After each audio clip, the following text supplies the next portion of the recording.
ekene m nwoke kene nwanyị wesị ndụ mmiri ndụ azụ asị m mmiri ata na mazụ amụna ka echigwenye azụ elu onye nna n'onye n'ụbọchị nke tata bụ MAP eziokwu bụ ndụ 1 nwesị ka ọmalụ gị mma ebe ọ bụ na ịnọwe na iji wee na-esonye anyị n'ụbọchị nke tata.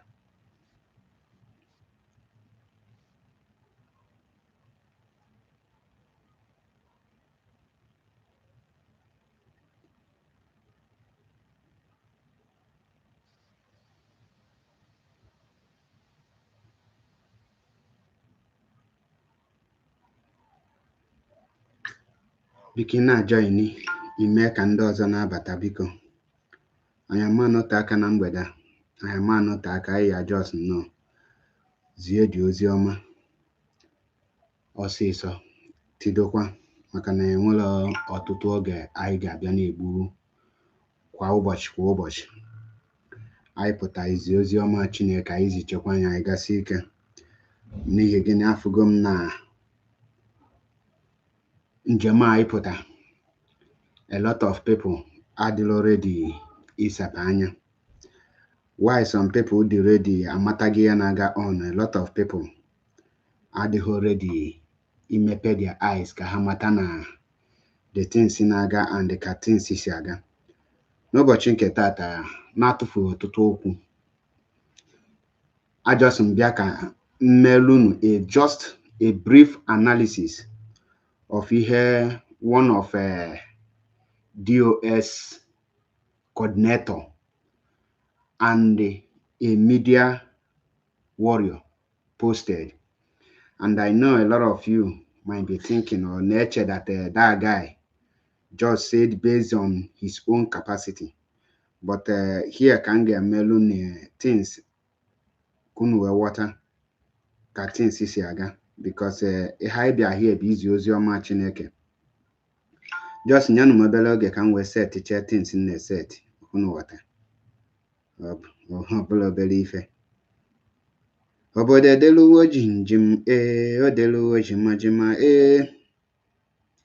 obodo edeluwo jinjim odeluwo jimajima na fed kabas na-achọ mmadụ na abụla maka ụmụ Chineke obodo edeluwo jinjim odeluwo jimajima na failed kabas na DOS na-ede expulsion letter na ọbụla maka ụmụ Chineke obodo edeluwo jinjim odeluwo jimajima daalụkwanụ ndị ọma na-ege ntị ka anyị gbapụnye ọsọ n'oge adịla. Okay, this battery before at least 30 minutes I'm done with my write-up. 30 minutes I am done. There is no need ibu ọtụtụ oge. M ga-like ka ngagodo ka m wepụta this thing from the platform na onwe ka ya lebu no mụnwa na-ekwu because I ga-eme a lot of things analyze detail by details. Okunu wata hurry na don't rush. Only when you have time to listen you can move, but abone ma naturally ige you will stay and listen, okay? Because I am biology here ka bịa na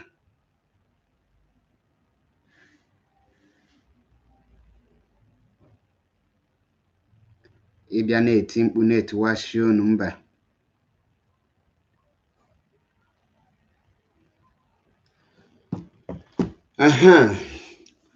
Good morning, good afternoon, good evening, depending on your time zone. Onye na n'onye n'ụbọchị nke tata bụ MAP eziokwu bụ ndụ 1. And ihe nji maka wee bịa n'ụbọchị nke tata concerning the revelation, the secret revealed by one of the IPOB by one of the DOS coordinator in Brazil, also the DOS media warrior, in the person of a Lion Man. All these things are fake names. Now, a lot of people are forgotten the write-up and a lot of people in a team and for the Ghana Lion Man attack. A Lion Man, onye sigikwo, you are not this, you are not that. Before ngawa ye dị a n'iru n'ụbọchị nke taata, achọrọ m ka m butu olu n'okwu ka nye unu ka m connect elu unu the dot before anyị ga-abịa to ihe Lion Man dị. Now, for those of you who are attacking Lion Man and praising DOS, ana m afụtagodo unu as ndị isi na-adịghị mma, number one. Now, IPOB was established by Mazi Nnamdi Kanu, who happened to be the supreme leader of this very great movement and who have been leading in the forefront, who has never one day disembark or slack or have any discourage or have any thought of abandoning Biafra at any point. He has sacrificed a lot. He has suffered unimaginable horrors from Nigerian Army, Nigerian DSS, Nigerian police, and even from the Nigerian citizen also. And this very young man, Mazi Nnamdi Kanu, have endured. And because of this very Biafra struggle, because of the attack the Nigerian Army unleashed on Mazi Nnamdi Kanu's compound, the trauma led to the death of his parents that made Mazi Nnamdi Kanu an orphan today. And as I am speaking to you right now, for the past 5 good years, Mazi Nnamdi Kanu has been in DSS dungeon for good 5 years.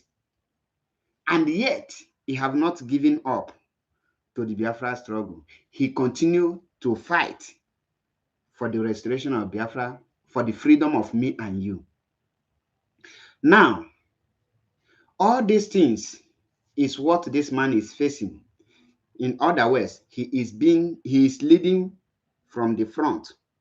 Now, all of a sudden, somebody and some set of inconsequential bingos who was opportuned to be in the positions of IPOB, which they are not merited in the first place, they now started ganging up against such an individual. Now, what you saw that Lion Man wrote there, I want you to let us take a look back of the activities of the so-called DOS members. Now, IPOB is an organization who is one movement, who's supposed to have one structure, one publicity secretary, and one media and one spokesperson, if I'm not mistaken. Now, for those of you who don't know what is going on, Mazi Nnamdi Kanu was kidnapped. Powerful is the IPOB publicity and media and publicity secretary, at the same time holding the position of IPOB spokesperson. In other words, anything that has to do with press release or press statement or anything about IPOB, to talk about IPOB, has to pass through Mazi Nnamdi Kanu. Please, if you are commenting, I don't see comment section. I don't know why it is like that. So, but I don't give I no send. Now, ask yourself, on what ground did the DOS, the members of DOS, create their own DOS press secretary? That question, have you asked yourself, why did the DOS abandon a powerful who happened to be the press secretary, abandon a powerful who happened to be the spokesperson, and they create their own, and they target DOS press secretary or press release? At that point, if you are smart and intelligent, you will know that these people have deviated from the IPOB. They have created their own struggle, their own movement. But they are just using the name of Mazi Nnamdi Kanu Likewise, every other group that use Mazi Nnamdi Kanu to grow, whenever they want to grow, they will use Mazi Nnamdi Kanu because Mazi Nnamdi Kanu is a brand. Now, when you ask yourself this question, why do they create DOS this thing? At that point, you will start seeing where Lion Man, Lion is coming from. Now, let that one be apart. Now, let us bring it. IPOB has an IPOB headquarters in Germany. Ask yourself, why did the so-called members of DOS went to Germany where IPOB headquarters is and they rent another hall and tag it IPOB headquarters, making IPOB a one movement organization to have a two headquarters in one country? Does that make sense? That is the time you should know that there is something fishy. Now, if any person don't tell you that what Lion Man says is, although I will come to that, let me finish with this preamble. Now, let that one be apart. Ask yourself, why is it that all the coordinators that was appointed by Mazi Nnamdi Kanu himself, all of them have been removed and they reappointed other people who don't have the interests of Mazi Nnamdi Kanu at heart? Every coordinator that was single-handedly appointed by Mazi Nnamdi Kanu himself has been removed by these so-called DOS members. Ask yourself why. When you ask yourself this thing, you connect the dot. Now, having said that, I want you to underline this thing again.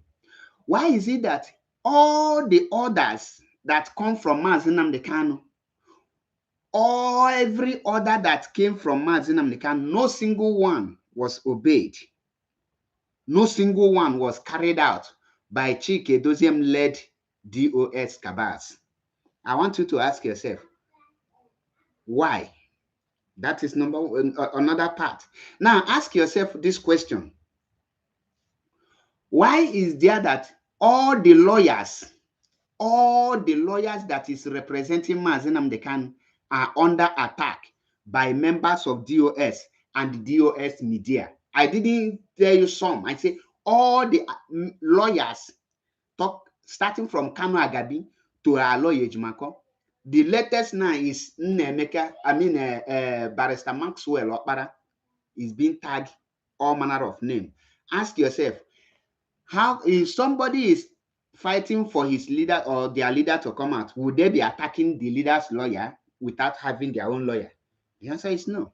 Now ask yourself, why are they attacking every lawyers of Mazi Nnamdi Kanu, all the lawyers? And why are they attacking any person who Mazi Nnamdi Kanu sent message to go anywhere? When you ask yourself this question, now you will understand where Lion Man, Lion is coming from. Now, for those of you who don't know what Lion Man, Lion wrote, let me read it so that all of you, I believe all of you are all of you are not intelligent. I believe that all of you have ear. You know, there is difference between having ear and having and understanding. So even if you are not going to understand based on your poor brain, let me still read it for your own ear to hear it. So now, according to Lion Man, Lion, he said, if Mazi Nnamdi Kanu continue to associate himself with Aloy Ejimako and his siblings, sincerely speaking, I, Lion Man, Lion, will suggest IPOB do the needful by expelling Mazi Nnamdi Kanu out of IPOB. Maybe this move will be a strong sign to him that IPOB is not joking in terms of condemning criminality. Then, when he is done associating himself with criminals, he will let IPOB know and write letter of apology to IPOB family worldwide. To me, Mazi Nnamdi Kanu still own IPOB public apology. Did he offend IPOB? Of course, yes. Through the activities of Aloy Ejimako and the Mazi Nnamdi Kanu's siblings. DSS is having some funny and what they sees as a tangible evidence linking Mazi Nnamdi Kanu to Simon Ekpa, crime against Biafra land. And all these things have been secretly forwarded to me. With what I have, I, Lion Man Lion, can boldly tell Biafrans that Aloy Ejimako played a high-tech games against Mazi Nnamdi Kanu to ensure he is fully involved in the activities of Simon Ekpa while visiting him in DSS custody.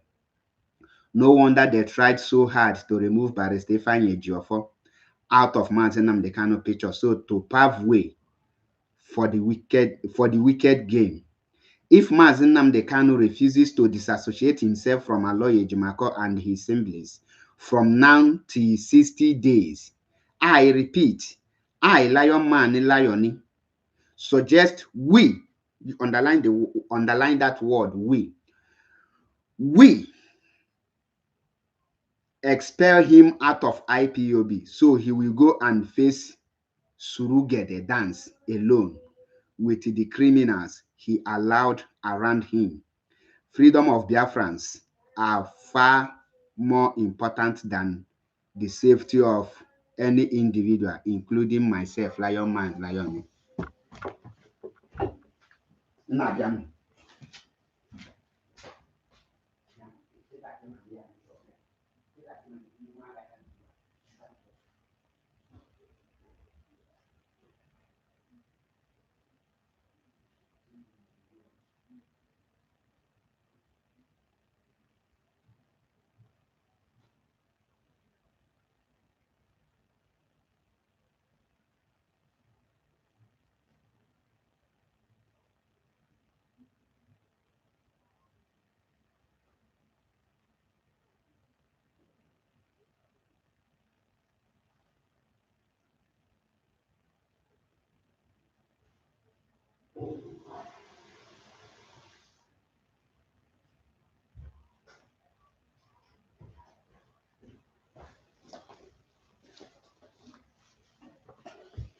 I apologize for this interruption.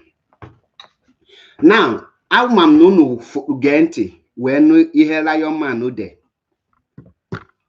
Ọ sịrị unu, according to Lion Man, ọ sị ọ hụrụ na if Mazi Nnamdi Kanu did not disassociate himself from his lawyers and his brothers and sisters, that IPOB Mazi Nnamdi Kanu formed from scratch and built it from scratch, that a Lion Man with his school cabals, none at US, will spare him.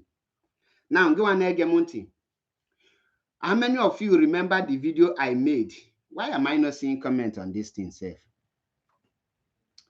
I'm not people you're not comment, but no problem. Now I'll go Patagonia. I'm not forget Angelo this my phone where check a benga now go comment on so that on when they deserve blocking can block or because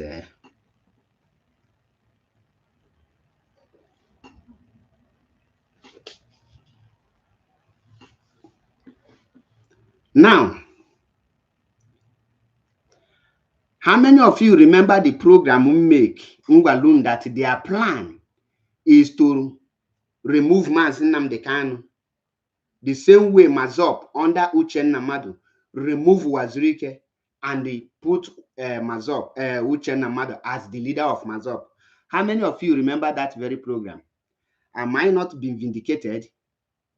No. Tell me now, am I not being vindicated? That one apart.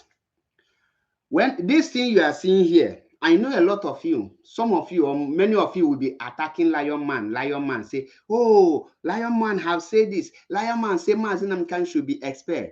Let me tell you, as a genuine IPOB, as a genuine Biafran, as somebody who loves Mazi Nnamdi Kanu, as a freedom fighter, you should be grateful and thankful to Lion Man.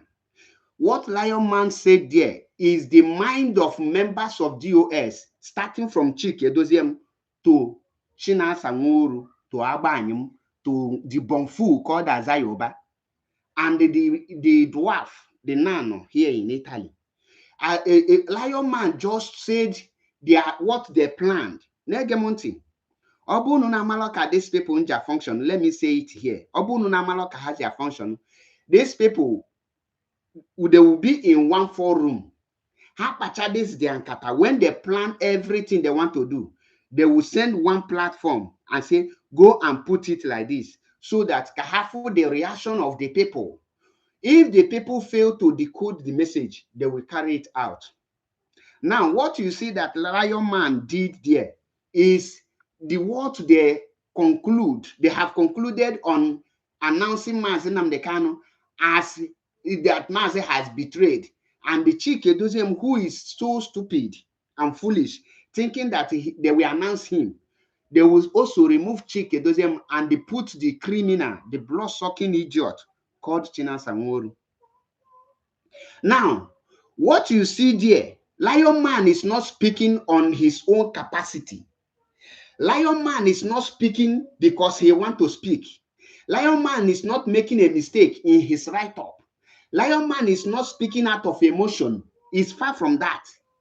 Lion Man is speaking based on what the authority, what the DOS agreed that they will do. This is what he is carrying out.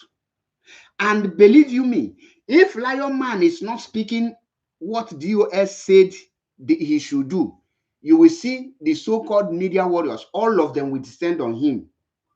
But to go and check every of the media platform, you cannot see any of them condemning what Lion Man did. Now, how many of you remember Chibuze Egwuatu? How did the Chibuze Egwuatu started? Some of them will now come and tell you the DOS did not send the Lion Man because to them, maybe the reaction is too negative on them because of the reaction, because the way I don't reply bingos. If you know you're a human being, if I put my number, you can call in and mention your name and your Facebook name. That is how I can receive any person call. Now, what you see there is because it is now backfiring. They will now come and tell you it is Lion Man that said this. How does this thing Lion Man say connect to DOS? No, DOS don't have did not send him. All those things are damage control to make you lose focus and to understand the strategy these people are using. That's why I told you people, don't go after Lion Man because he is not speaking in his own capacity. Lion Man is speaking on the authority of DOS, on the meeting and the agreement the DOS have, and what they have agreed upon, the action they have agreed to carry out, which they are now running up and down how to start implementing it. What is that action? Action on how to tag Mazi Nnamdi Kanu saboteur, how to damage Mazi Nnamdi Kanu image, action on how to make sure that people start hating Mazi Nnamdi Kanu, action on how to make sure that people will now see Mazi Nnamdi Kanu as a sabo who has sold out, that Mazi Nnamdi Kanu has collected bribe. Then the next thing, they will now come and tell you that Mazi Nnamdi Kanu for betraying this IPOB and betraying the cause of Biafra, and they use the freedom of the over 70 million Biafrans to exchange for your freedom. For this, we have expelled you. You are no longer an IPOB leader. And for this, you are no longer an IPOB. And some of you, out of your ignorance and your stupidity, will now clap and follow them. Now, how many of you remember how Chibuze Egwuatu started? When Chibuze Egwuatu will be saying a lot of things, the same DOS members will tell you, oh, no, it's not we. But end of the day, didn't Chibuze Egwuatu confirm it that everything he has been saying is coming from the so-called DOS? And now, because of many of you, they have already told you people, go and attack Mazi Achebepo. You don't want to listen to the truth any longer. You don't want to know the real truth. All you want to hear now is attack, the crazy, the mad.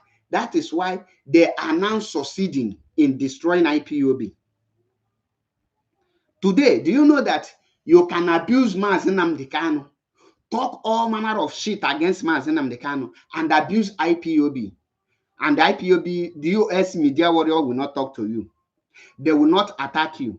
In as far as you are abusing Mazi Nnamdi Kanu, calling Mazi Nnamdi Kanu all manner of name, insulting Mazi Nnamdi Kanu left, front, and back, up and down, the DOS members and their media warrior will not talk to you.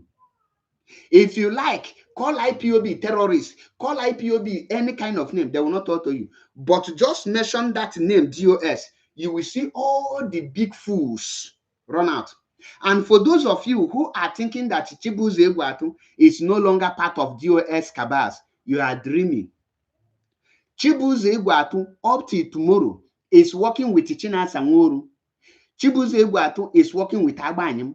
Chibuze Egwatu is working with Keke Oda. All these people are with the evidence is there. Go and set your money. I will provide the evidence for you.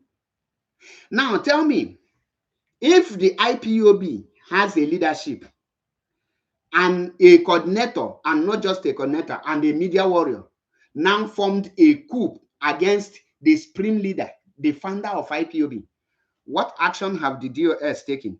Now, do you know what they will come and tell you? The DOS cannot condescend so low to reply a lion man. A lion man is nobody, but he's a coordinator in IPOB. For those of you who think that lion man is just ordinary media, no. In Brazil, he holds position in Brazil. He is a principal officer, in case some of you don't know. So when he speaks, know that he is a principal officer, not just a media. He holds a very vital position in IPOB Brazil. If you are listening to me, you can come. Somebody from this place can confirm it. Now, they say they want to expel Mazi Nnamdi Kanu, expel the leader of indigenous people of Biafra.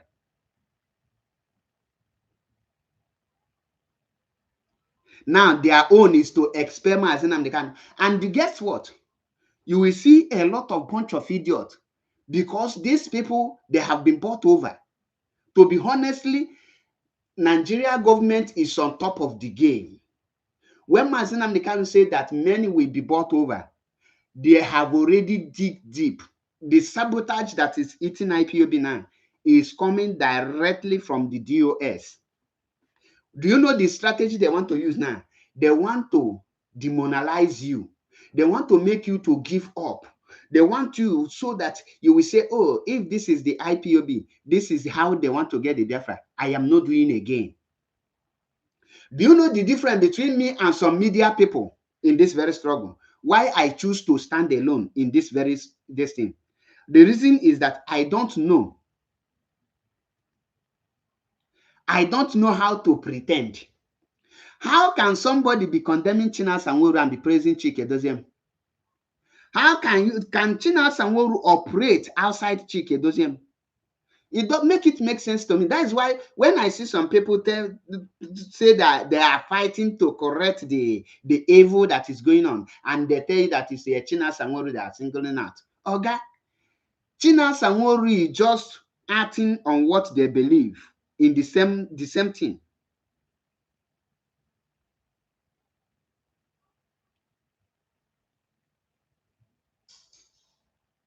Iwataliana. That is why I told you people.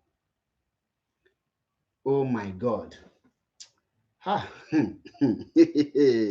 If many of you know the kind of plan that is going on against Mazi Nnamdi Kanu, if many of you know what is going on against Mazi Nnamdi Kanu, the kind of sabotage that is happening against Mazi Nnamdi Kanu, do you know that if Mazi Nnamdi Kanu send his emissaries to send letter to some organizations, these DOS cabals will write their own letter to tell those people not to listen to that letter, that the person is a criminal, it's not part of them. Are you aware of this? Not once, not twice, not more than 5 times they have done it. And I challenge them, if I am lying, let them use anything they believe in to swear.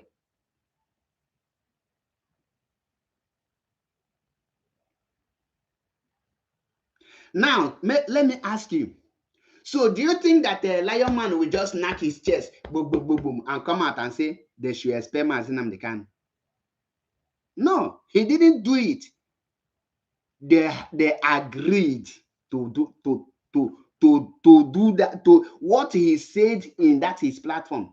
If you want to analyze it or attack any person, the people you should go to is the people that send him, which is the so-called bunch of morons in DOS.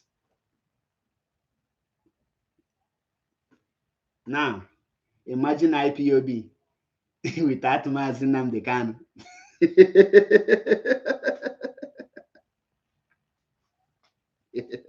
Somebody's in their zone in Germany stand with the DOS. Honestly speaking, your zone in Germany, Elulomado 5. You know, yeah? Your zone in Germany, Elulomado 5. Every more than, let me tell you, if you want to know, abụ na mụrụ na ọfụma, wepụgodu nu DOS na wepụ Mazi Nnamdi Kanu na datu na movement, ka ị marụ ma enwere any person nga support nwunu. Some of you, not so lion man on this thing. There are many. Most of them, okay, how can you call yourself a freedom fighter? You need use a fake name. Chinasa Nworu is a fake name. Manoshig not the fearless.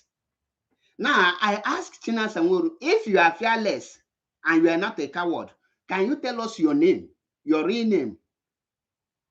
Eh? Most of you, now Simon Ekberima, but Chinasa Nworu is the real Ekberima. Who is Muhammad Abbas? And are you a Christian or Muslim or tradition? You know you're a Muslim, then a missionary. And if you come, you will disguise yourself.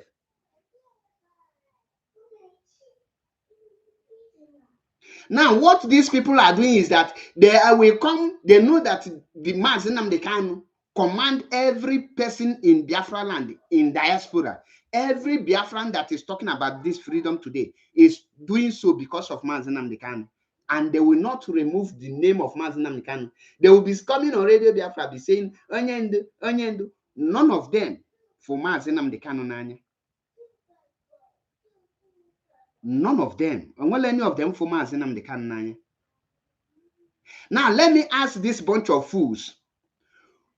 Between Mazi Nnamdi Kanu and DOS, who will sack each other? Who will expel each other? Do DOS have the power to expel Mazi Nnamdi Kanu from IPOB? The answer is no. Do Mazi Nnamdi Kanu has the power to expel all members of DOS?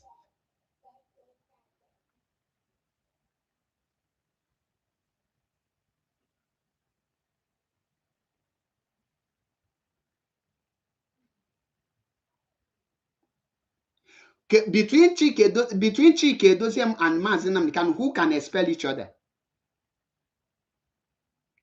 But because many of you are here there, Negenti, Chike Doziem, some of you will be saying Chike Doziem is a gentleman, is a quiet man. My brothers and sisters, if you are exonerating Chike Doziem, you need to go to psychiatric hospital. Let me explain it to you. Let me explain it. If Chinasa Nworu want to remove coordinator without Chike Doziem consent, who write, end of the day, he removed the coordinator. End of the day, who write the memo that coordinator have been removed? Chike Doziem. Now, was Chinasa Nworu forging the name of Chike Doziem or the signature of Chike Doziem? The answer is no. Most of the coordinator that Chinasa Nworu removed, the memo of their removal of those people were written by the IPOB memo under the with Chike Doziem signature. Now, how can you tell me that Chike Doziem is a gentleman and he watch the people that Mazi Nnamdi Kanu hand over to him be plotting against Mazi Nnamdi Kanu and he fold his hand and keep mute so that they will destroy Mazi Nnamdi Kanu? Why is he not speaking against the evil Chinasa Nworu is doing? Why haven't Chike Doziem condemned Abanyim and the Kekoda? Why haven't Chike Doziem condemned the activities of this bunch of animals that is working in DOS?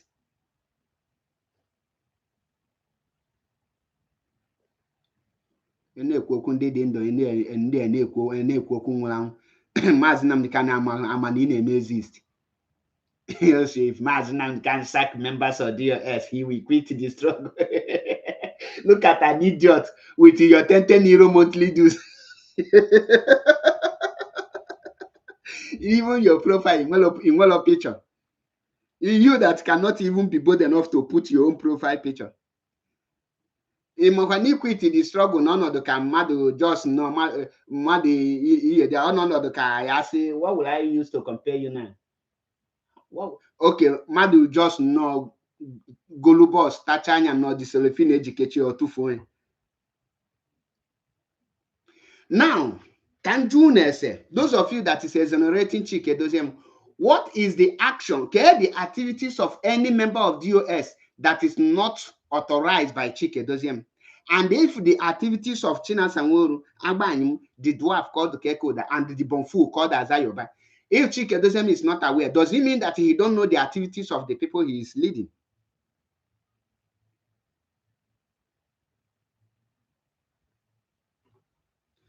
Chike, Asadema Wosu, Asadema Chelo can correct it. Chike Doziem are silent. Let me tell you the role of Chike Doziem. Everything they are planning, Chike Doziem is part and parcel of it. And why he cannot speak is because he endorsed it. He signed it. So that he doesn't speak does not mean that he's not part of them. He cannot condemn it because he is fully involved. Because China Sanworu cannot operate outside Chike Doziem. Aba Anyemu cannot operate outside Chike Doziem. So they are all in this very game to overthrow Mazi Nnamdi Kanu. They are all in this plan to demote Mazi Nnamdi Kanu, to make sure. Do you know what they are doing now? Let me tell you, Nkebezioku. Nkebezioku, every member of DOS have agreed that Mazi Nnamdi Kanu will be in prison. Naga to Mazi Nnamdi Kanu nga. And in a moment atolianga, Chike Doziem apotazie fully. He had to record the silent to check careful the final destination of this court case. Mbulu gejifu the full color of these criminals. Bo, God forbid batting. Enwe keju eto Mazi Nnamdi Kanu nga. E malo na iye ni nega yasa pata.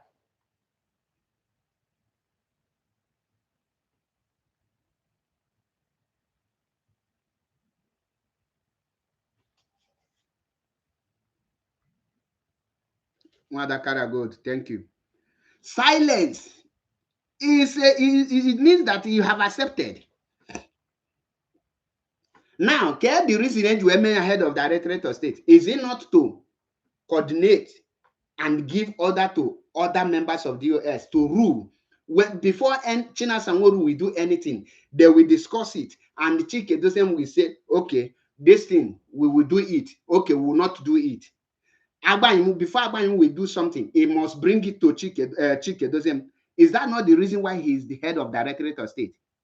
Now, at the process where Agbanyimu will go and do something without consulting Chike Doziem, why will Chike Doziem keep quiet if he's not part and parcel of it? And if Chike Doziem hear it, why can't he take the necessary action that needed to be taken as a head of Directorate of State? The same thing applied to China Sanworu. That is why I cannot regard any person who will be saying China Sanworu, Agbanyimu, and exonerate Chike Doziem, because it doesn't make sense. Make it make sense to me. Now, Hapachago Nkata. Okay, let here no aketa this idiot today. Lion man, lion. Iho de keta. Obu no blo ha akpa de nkata. What should he do? Chike Doziem should expel him immediately. Oblona, no blo nkata hakpa. The next action a reasonable leader that is in charge will do is to expel a lion man, so that others who will be nursing such thing in their mind, we know that thing you cannot nurse it, not to talk of speaking it out, so that others will learn a lesson. But guess what? To tell you that these people are the same, they plan it, you cannot hear any sanction. Go and read what the idiotic Bonfu called Azayoba. I don't know where Mazi Nnamdi Kanu pick these animals, honestly speaking. Kebe Mazi ju ekpokoto ụmụ anụmanụ.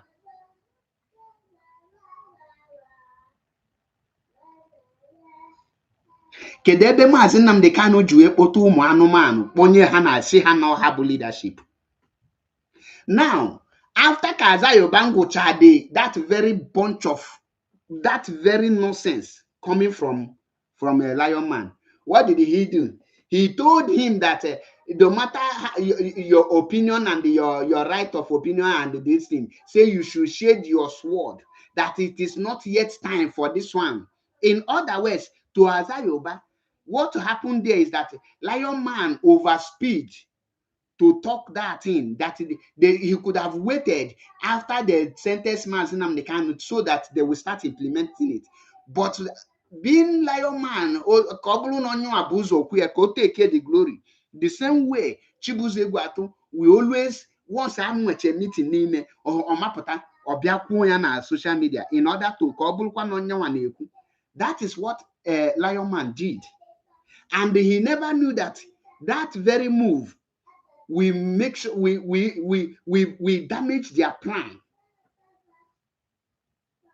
That very move, we expose their evil plan against Mazi Nnamdi Kanu. Mazi Nnamdi Kanu to disassociate himself from his siblings. Ha! No, no kita.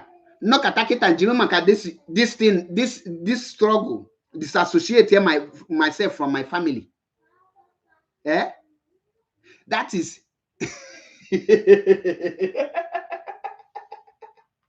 that is nakatakita njiro maka chicken edoziem njiro maka agbanyi unu with all this bunch of criminals. Disassociate myself from my family. Emihe ndị achọrọ ime ndị aja ọsụchọ igbu Mazi Nnamdi Kanu. Now ka njukene ha, who is the lawyer that is representing IPOB, the so-called DOS? Kedu lawyer nyani ya na-alụkọ? Every lawyer that is going for Mazi Nnamdi Kanu case is a bunch of criminals according to DOS. DOS members in every lawyers. Now, if what that in Lion Man no there, or see that now Mazi Nnamdi Kanu is a criminal. That is Lion Man now is now that Mazi Nnamdi Kanu is, because when you engage with criminals, you become a criminal. According to Lion Man now, Osna Mazi Nnamdi Kanu bu onyori. Lion Man na akpọ Mazi Nnamdi Kanu onyori. That na Mazi Nnamdi Kanu work with a bunch of criminals. For you to work with a bunch of criminals, it means that you're a criminal. Now, that Mazi Nnamdi Kanu have disassociated himself from this people had DOS. The reason why they are doing all these things because Mazi Nnamdi Kanu have relegated them to League Zero. Because Mazi Nnamdi Kanu have foreseen their evil plan. Even before they kidnapped Mazi Nnamdi Kanu, Mazi Nnamdi Kanu have already relegated them. That is why Chike Doziem shamelessly told us, including China Sanworu, that when Mazi Nnamdi Kanu, if they want to reach Mazi Nnamdi Kanu, they will pass through her secretary or through Kanu Takanu. Now, let me ask you, if you have a good relationship with your leader, a leader of this IPOB, this kind of a movement, and the so-called leadership that is leading day-to-day activities of the movement, if they want to reach the supreme leader, they will pass through secretary or pass through the sibling. Before he was kidnapped, what message is that in passing to you? It means that Mazi Nnamdi Kanu, even before his kidnap, have noticed these people have been bought over, and that was the reason he made the broadcast he made before he was kidnapped. That he know a lot of you have been bought over, and one thing is guaranteed, that you can never stop the restoration of Biafra. Now, this bunch of criminals, this bunch of saboteurs now capitalize on command and control, because all these things they are doing, they now use command and control.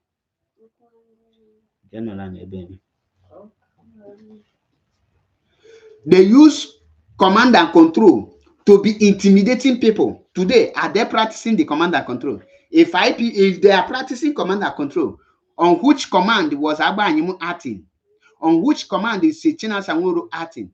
That means Chike doesn't give him the command. And the worst part of it is that I share tears that within 5 years, some people has already given up on Mazi Nnamdi Kanu. Somebody that is in DSS dungeon, suffering from you. You have already abandoned him. Now you are now shouting, DOS Kigeso. Do you know what that means? It means that if even the people you call DOS, if they have problem tomorrow, you still abandon them. In case you don't know.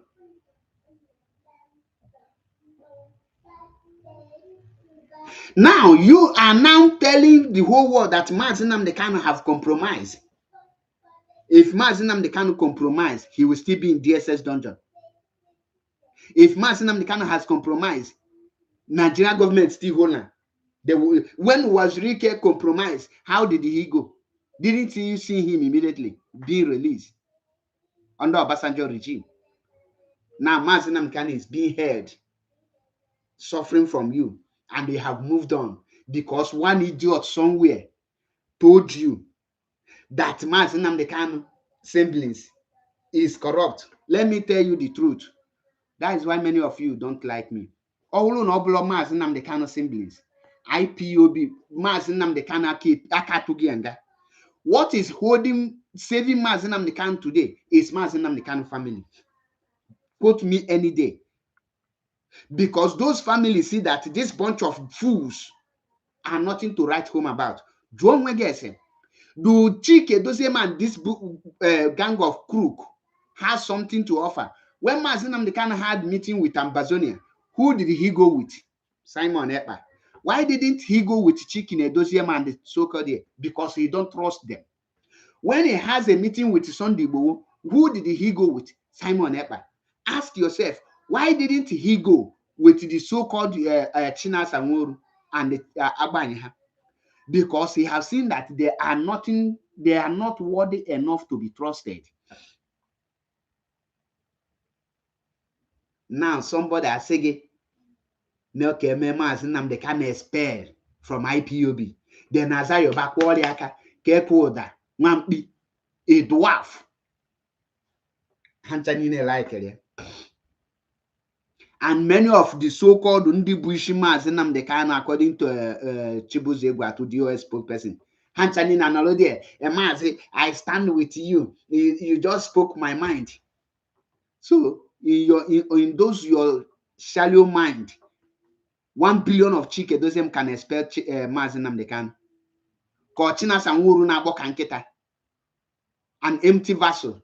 Nezuzezu be get expel Mazi Nnamdi Kanu.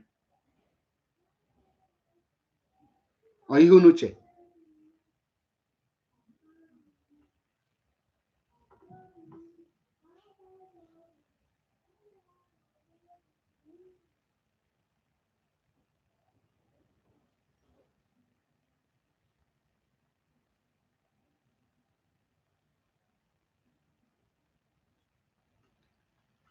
Let me tell you, at this point of time, at this junction, I prefer Ile Binu means blood than the people that are calling themselves IPOB DOS. I swear. I prefer all this Ile Binu than the so-called all these OES member. You know why? These people that are calling themselves IPOB DOS members or those that are supporting DOS, they are worse than, what would I call it? They are worse than Fulani that hate Mazi Nnamdi Kanu. What these DOS members have succeeded in is bringing hatred to the people to hate Mazi Nnamdi Kanu, turning people against Mazi Nnamdi Kanu. Do you know that most of the useless coordinators they have in this DOS now hate Mazi Nnamdi Kanu to the extent that some of them will tell you that if Mazi must still be Mazi Nnamdi Kanu.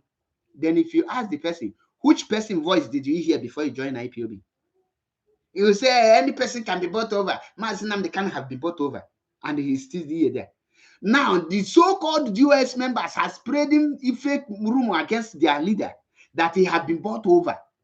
Mazi Nnamdi Kanu been bought over. Then you see IPOB member who wants to sing holy, holy, holy Nnamdi Kanu is another savior. They are the same people now telling you that Mazi is a sabo. They are the same people telling you Mazi should be expelled. They are the same people now telling you that what Mazi Nnamdi Kanu says cannot stand. They are the same people now telling you that Mazi Nnamdi Kanu cannot give order. They are the same people now telling you that the DOS is IPOB is no longer IPOB, it's IPOB DOS. Now you see the reason why Igbo cannot go anywhere.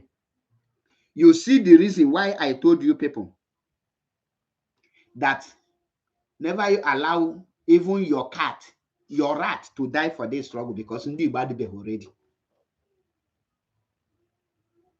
All of a sudden, Mazi Nnamdi Kanu is now a saboteur to DOS. And the members of DOS are hailing Lion Man. I don't blame Lion Man. Why I don't blame him? Because the guy is suffering from dementia, on a mental problem. Money akpago kata several times. At times, I call him kata kule bloom. The reason ule je boom because he on a call out of point. This is onye mepelo no shim na ya bu second year na ya lo with Abacha. Na ya bu secret something to Abacha. Somebody like this, ya bu secret something. Onye ga-apụta mmepe ọnụ ọkwọchim na Tinubu anwụgo na France. Shim na he can confirm with intel onwe na Tinubu anwụgo na France. Muje kwuo with confidence nkwe o nyo na nnọkịta mmekete Lion Man agwa m ihe ga-abịa kwuo abịa m kwuo dit. Imagine me ịpụta bịa shim na Tinubu anwụgo. Hey. Now, that check here all the platforms of the so-called DOS media. None of them you will see to condemn what Lion Man did. You know why? That is their plan. So each made people can this thing. The only person nga pota that condemn ye Lion Man ukubu people they can. They are not hero worshipper. In one as a DOS media now, where put on your platform condemn or Lion Man, they will expel you or they will suspend you.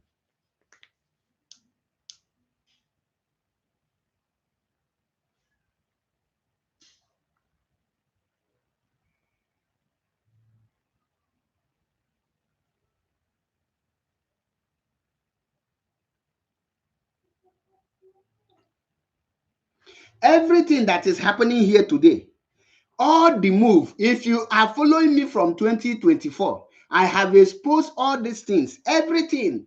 That is why most of you hate me, because I started it from day one. Only me. All of you say you are attacking the US because when they started using Chibuze Guato, I investigated. I know the people that are using Chibuze Guato. I told you that Chibuze Guato is not alone. Today, is it not happening? Is Chibuze Guato alone? Now, some of you say what Lion Man wrote is for Lion Man. It doesn't concern the US. That means that you uzundo. Lion Man, the only thing I owe Lion Man, like in on a group. And when on a media group. And they na mazo form question bia na this place bia address yanyi mazo form question bia na place bia address yanyi. Then one idiot na-akpọ Anyi King, an idiot a deportee, a were deported from Dubai or Qatar. The idiot now apota say that now or form cannot come to this group to address us because the DOS did not recognize you people as a media warrior. There are people they recognize as a media warrior. Those people is where Ofoma is holding meeting every week. And the Mazi Nnamdi Kanu became grow anger with even Mazi Metusela with Biafran child man onye nka on oye dia odilo onwelo the swag onye coward rapun you na amachayali na Facebook omu akwuri akpom ngagbu yo na Biafran child is a coward, pure coward. Is both a coward no onwe ejuma no onwe iye dia Anthony nebido na-ewe iwe onye ọbụla na-eti why with that and see her listing ihe ngwa ha there just 20 person on the group. All of you should be thankful to Annie King, the idiot, Kenenya, for telling you people the truth, for letting you people know your position. That no neso on a media. Now have futunas media. You shouldn't attack the boy because people don't marry attack. Oh, na below media. Gene kaibu. Anyone negotiate. And I'm say this young man just revealed a very bitter truth to all of us.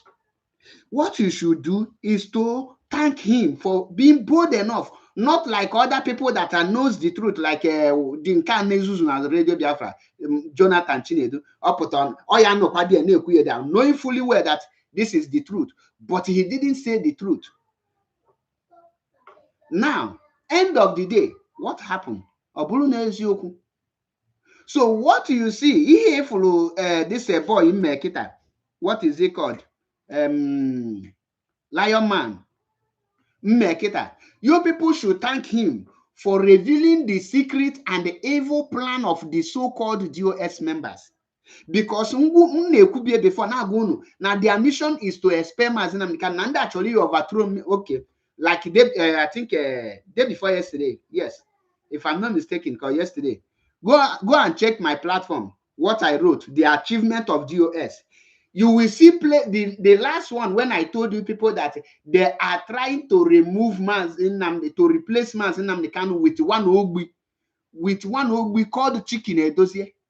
Go and read it. I wrote it, I think yesterday or day before yesterday, in my platform. Before Lion Man come out to say all these things, I have already seen it. On the same frequency. Mbegi na call, muna get pankata 10 minutes. Within that 10 minutes, muna get pankata. Amalugom your stand towards this struggle. Once I na pankata, I communicate. Adam that is enwe mudi ngozi simni me we bia the kind of pankata amalugom ebeko. That is why now this movement now and one money also because a lot of people na fight different cause. Some na fighting to gain relevance. Some na fighting because of their personal loss. Some all few they come na fighting for the right thing, which is na fighting against injustice and the corruption, and na fighting for the restoration of Biafra. Obu need follow my broadcast. Agwamunu. Now the main mission here is to destabilize IPOB, destroy IPOB. Nime last year, this program got a title when they want to this thing. How do I title it again? That very program.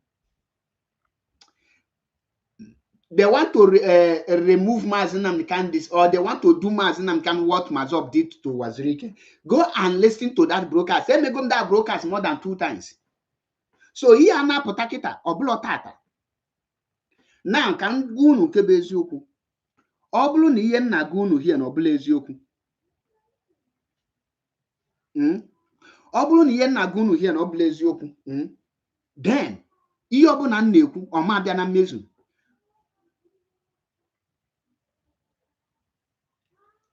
Agwa m unu anọ m here gunu chi unu. Na na-achị mee ịma powerful attack n'ọnya ka eji create a DOS press release olulo 1 week ebido ime ịma powerful attack asị gị na press release ịma powerful aolugo Benjamin Madbugu delie. Agwa m unu here that their mission is to ethical issue lawyers, making sure that they attack all the lawyers, they destabilize them. Jugodo onwe gị gịnị ka Maxwell ọkpara mmere eji akpịa MI6 and this thing. A whole Chinasa Nworu mepere ọnụ sị gị na Nigeria is now sending people to abroad to destroy IPOB. Near Nigeria now send the people carry abroad to come and study how to destroy IPOB. So no checking now abroad with the taproot of IPOB. The taproot of IPOB will be Biafra land. The people who did this struggle, but the people on our land. Upload all these fake names. Coward Ujule Benine. Chinasa Nworu is a coward. Iche kekite funa agba anyi name is a fake. Kekoda is a fake name because that taking out with a passport, you might for anything like Kekoda. Is that a name? Just check your hand in Chinasa Nworu, fake name. Kekoda, fake name. Agba fake name. Mecca Gift, fake name. All of them are hiding their pictures. Now, John Weggy, these people Nekuya, Nasi, Mazi Nnamdi Kanu, Lion Man, yeah, Nekuya, another fake name. Lion Man, Lion. Is that your name? Somebody who cannot travel to Nigeria.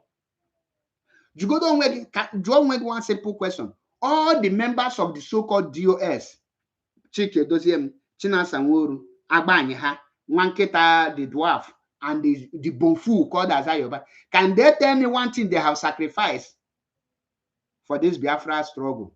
Only one thing. And when any of them get one thing they have sacrificed, they have not sacrificed anything. Hanchanine with their wife. And that Jimohera, when I young Mazi Nnamdi Kanu, Ekubugomiya, and Malokami in a liquor with Udenagas.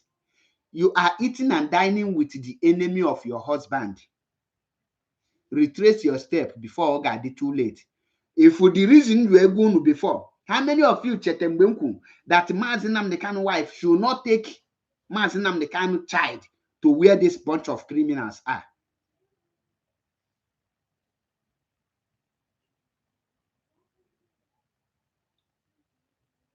Watch aka onye nke akwụsị ide yeri ka nye gị promotion iya promotion ka m na-enye gị ama m na ị na-achọ promotion since now at least ka ị ga dị CDOS member that you have commented in Mazi Achebe Paul and now he called my name Chuks Dikebuenyi. Can you mention one thing Chinasa Nworu is doing apart from Epotana Radio Biafra, Boafa ESN commanders, then near their picture to Nigerian army, Igboha? Just mention, can you mention one thing Chinasa Nworu is doing? Just tell me, this is what Chinasa Nworu is doing. Can you come here and tell me one?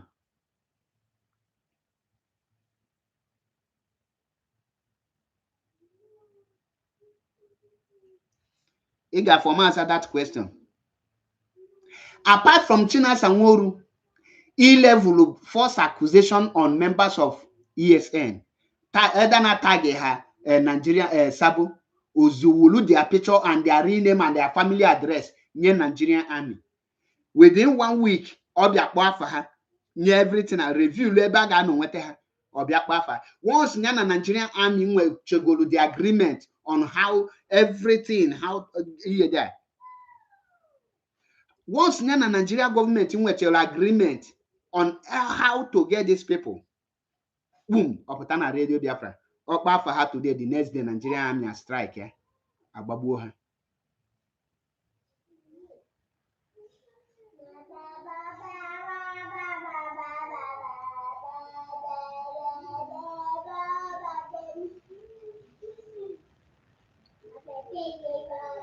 Ababuanya, Joan why? So, Nigerian army, I'm allowed the person. Since Sonia name exist, Hana committed the crime, according to Chinasa Nworu. But today, Chinasa Nworu Polafaha, Nigeria government, Amalonya Hosbo, Malebono, is supposed the next day, Ababuanya. Use your brain before they go use them for you. Ejima, how many of you remember Ejima? One of the finest ESN commander. Juano Chinasa Nworu. Now his members, Ejima. Juanya, was the Ejima not on call with Chichibuzo Egwatu and one of the DOS members? Hagwanya Potasso place after canal of 40 million. I forwarded why this thing pay me is that when I got the information, the person who named the intel, she move forward to another person, can investigate Chinasa Nworu, Chike Doziem na Chibuzo Egwatu. Forward to the person olulo 1 week the person forward or me akpom sim information nya forward ologi ka I wel gatinye n'aka ndị ọ bụ ha nwa na-eme the thing mkpọ the person sia ọkwa ngwa ga forward na ya. Now how will I give you intel see investigate this thing I will eje nye Chinasa Nworu to for him to investigate himself.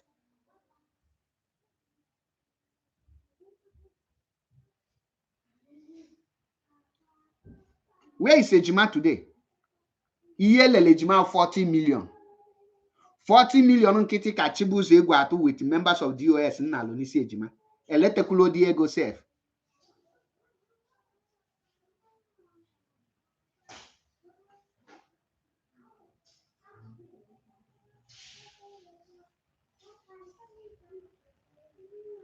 Now, ka njụọ gị nwa na-ege m ntị now. Since e kidnap Mazi Nnamdi Kanu, on will any diplomatic work DOS na-make? The answer is no. On will any call to DOS name approach? The answer is no. On will any international community DOS make will approach? The answer is no. On will anything DOS, on will lawyers DOS inwe naga for Biafra restoration or for Mazi Nnamdi Kanu release? The answer is no. Now tell me, if DOS is not in charge of Mazi Nnamdi Kanu court case in Kenya, DOS is not in charge of Mazi Nnamdi Kanu court case in America, DOS is not in charge of Mazi Nnamdi Kanu court case in UK, DOS is not in charge of Mazi Nnamdi Kanu court case in Nigeria. Now DOS is not in charge of IPOB terrorism case in Nigeria. I ask you again, what is DOS doing to free Mazi Nnamdi Kanu or to restore Biafra? Barrister Bruce Fein is the lawyer in charge of Mazi Nnamdi Kanu court case in America. DOS is attacking him, calling him all sort of criminal, all sort of name.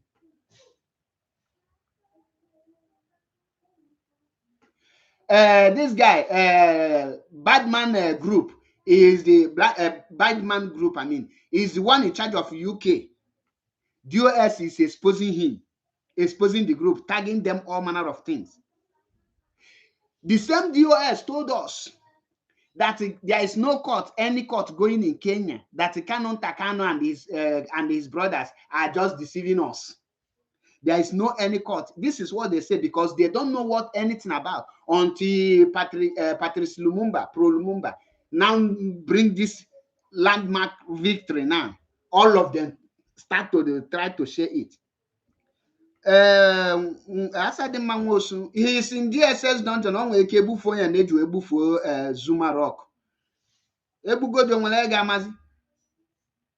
Maybe they recycle him. They are the only thing Chinasa Nworu Nnebun. After Kedos Ewo Pepe picture now our group why let us go and campaign for his release. Olulo there.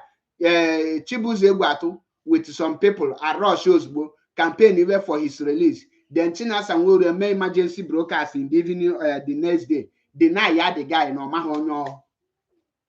He denied the guy on Radio Biafra, say that he don't know him. Apart from denying ESN member on Radio Biafra, what else is Chinasa Nworu doing? Did Mazi Nnamdi Kanu deny Ikonso when Ikonso was killed? The answer is no. So why will Chinasa Nworu make Biafrans to deny and celebrate the downfall of their own hero, people that is fighting for them? Chinasa Nworu, a member of this so-called DOS, will make us to celebrate the death of ESN commanders, thinking that they are criminal, and they want us to keep quiet.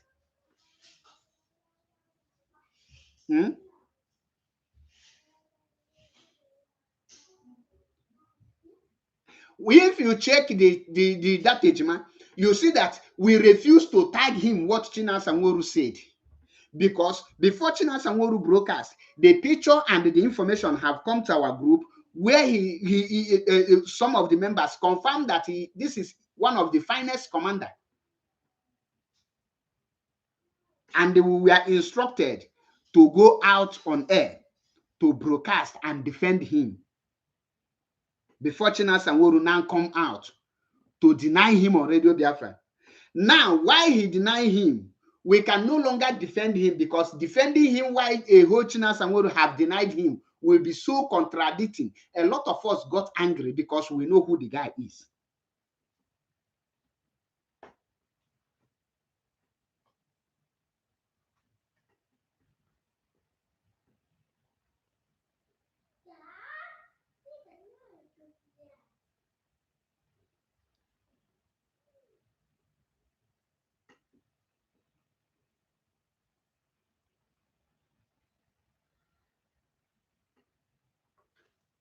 That is why when I speak, a lot of people till today, if people in IPOB think that they know more than Mazi Nnamdi, I will be looking at them.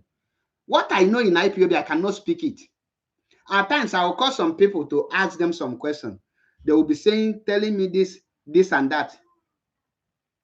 When they talk finish, I'll tell them, oh, you know why? I don't like to follow them argue when I ask them question. But one thing they don't know is that before I call you to ask you question, if you are smart enough, you should know that you should know that I have had some certain things which I only called you to confirm some. And there are some certain things you will be telling me. I will just look it. Maybe you are looking at me like a child. Then I will, maybe one or two, I will just stop. If I tell you people now that most of the people that IPOB put their pictures in different platforms and celebrate that they are criminal, that these people are not criminal. Some of them only ask Chinasa Nworu simple questions and he will frame them. The next thing they will kill them. And when they buy them, he will come out and say they deny them. And when he denied them, because of most people don't know who they are, they will not say, oh, Nigerian army have killed a criminal. Now let me tell you one thing. Do you think that if Nigerian army is using you to destroy IPOB and Chinasa Nworu come on Radio Biafra to announce your name, then Nigerian army will kill you? Nigerian army will not kill you. You are assets to them. You are assets. They will not harm you. Rather, they will just create one vigilante and make you the commander. Now, Chinasa Nworu is working with Okisofaya. In Arondi's work, the reason why Arondi's work is boiling now is because Okisofaya, who is under the command of Chinasa Nworu, before Chinasa handed him over to the government fully, he is the one that is going after IPOB and the many ESN. And as I'm speaking to you now, Okisofaya is working with Chinasa Nworu, and they are burning houses in Arondi's work. Ask Chinasa Nworu, have you heard the name of Okisofaya in Chinasa Nworu mouth? You cannot hear it, because if he ever try it, Okisofaya will expose him. And there is another one called Ogu Mozambique.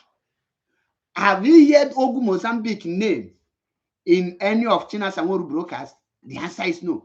Ogu Mozambique is the one that made the video that he is the one who slaughtered the 14 people. How many of you remember the people that they were slaughtered when they went for burial, I think for marriage in Imo State?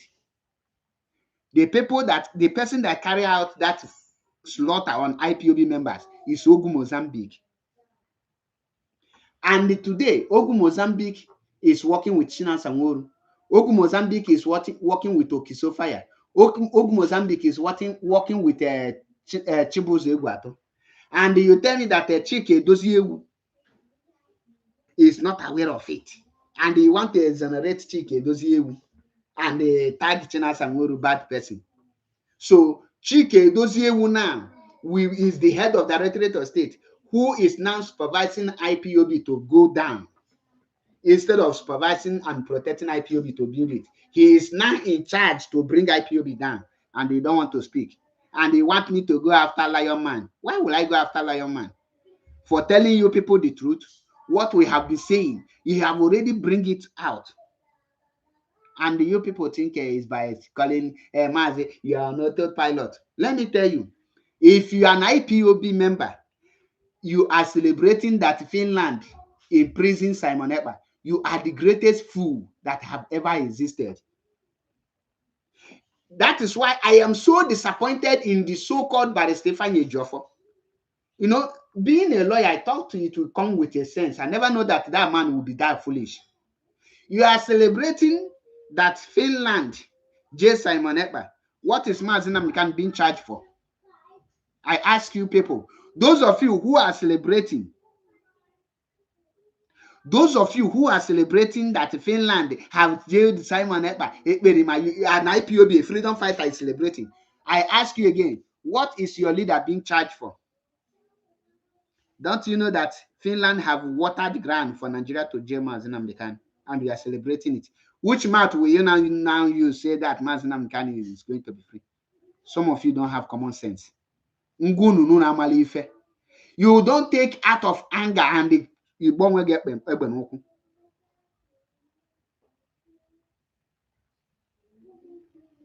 Even when you hate the guy, but because of something you are pursuing that is like this, you pretend, you overlook.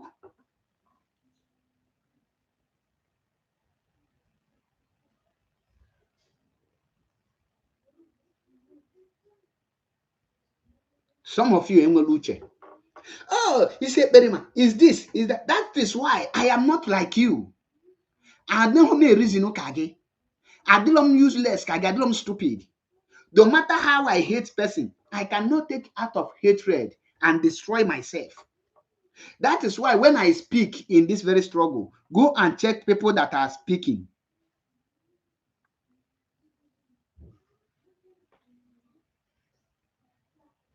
Go and check. I am totally different from others.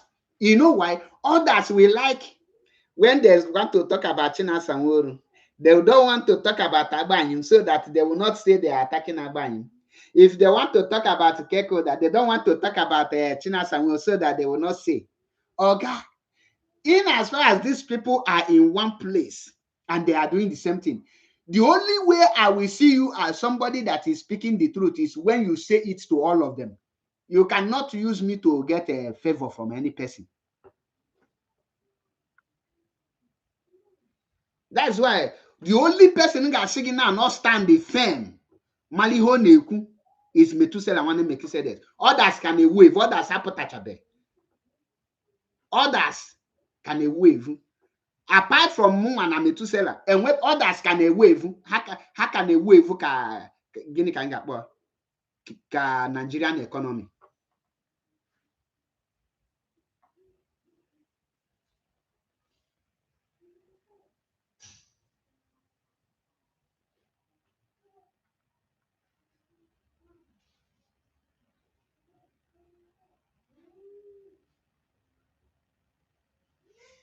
Then sentence Simon Ekpa for terrorism in Finland.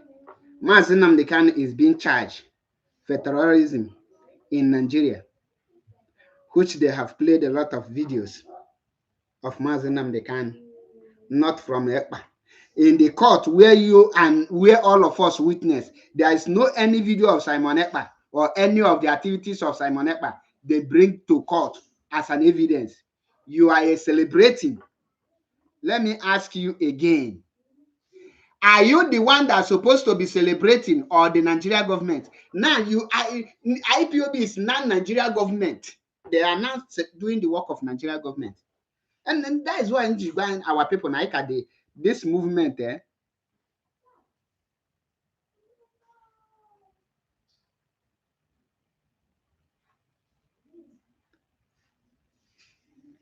Queen of violence. Queen of violence. Anyone wabia here, Mpiago yaka.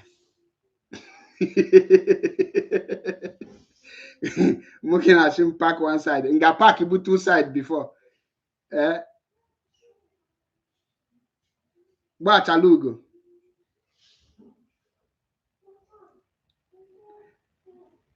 Acha. You put up you can a wave now. You can a wave can Nigeria economy. According to that Ndume, that Nigeria northern senator, see, his Nigeria economy is waving like this.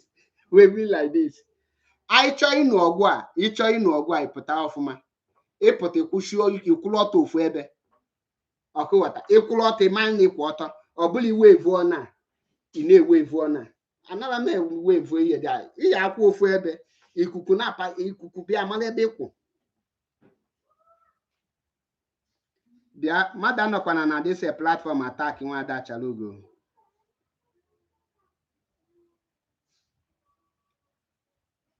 mmadụ ahụ ịnwa anwa attack nwa Ada Chalugo na this platform I will block you honestly speaking so echekwana na munia nọ na nna munia na-agbasa ga we tell ourselves the truth enwere ka ị ga-eji pụta condemn nwoke eke ụda praise Chinasa Nworu ọ dịla possible ị na-eme ma na-emachagbu daize ịchọba igwe onwe gị eziokwu and onwere ka ị ga-eji attack Chinasa Nworu exonerate agbanyị m ịma na ịchọba igwe onwe gị eziokwu and onwere ka ị ga-eji exonerate agbanyị m or attack Chinasa Nworu na keke then ịgwa m na Chike Doziem who is their commander is innocent. Now I ask you again, the nwa Ada Chalugo, make it make sense to me that Chinasa Nworu na keke is working with Chibuzo Egwuatu and the head of Directorate of State keep quiet and is innocent. A queen of violence.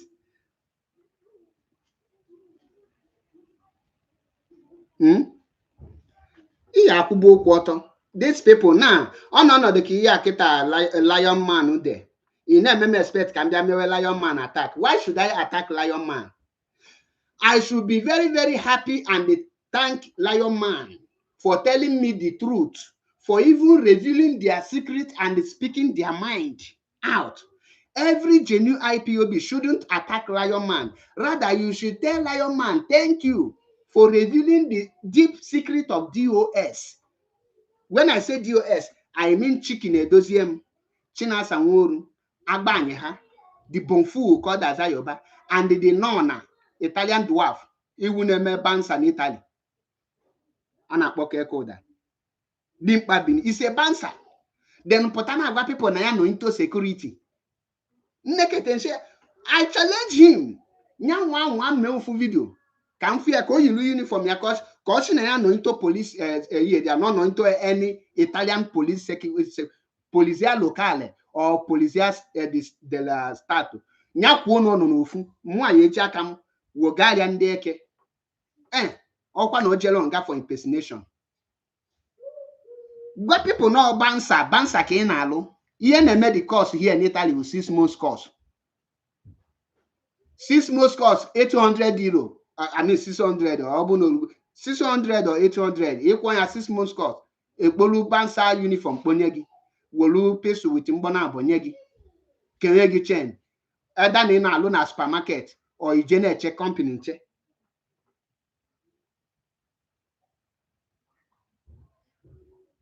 And what yours igalo?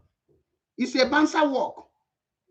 Because and when okay here there maybe here the NMA party club akpọ gị bịa mbụrụ gị na ọnụ ihu club at times unu na afụ Mazi Nnamdi Kanu na onye ọba Europe here ofu onye ọcha nọrọ here ofu onye ọcha nọrọ there with camouflage ndị amị ya bansas na ya bansa ego ne ka na-akwụ ha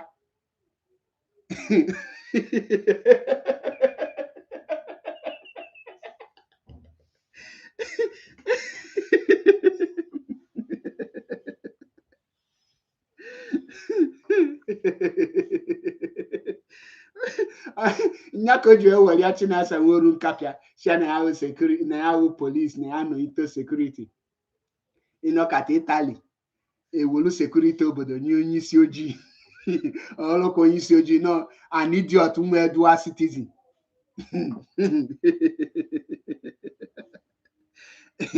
ihe na ọnọdụ ka mgbe Simon Ekpanche ebe ịma enwere ya na-akpọ pako ebe ụmụazị na-egwu egwu ilu odi enwere ya na-akpọ toy gun ọ na-ebu ibu asị gị ngwa nge bịa ịkwọ itinye 5 euro 10 euro ị na-eshutu blumblum ị nwere ike asị gị ngị nọrọ na iwe were onwe mgbe unu cheta Simon ji ihe dịka AK-47 wee see picture ihe a niile na ọ jụrụ n'Europe here na keyo General Beni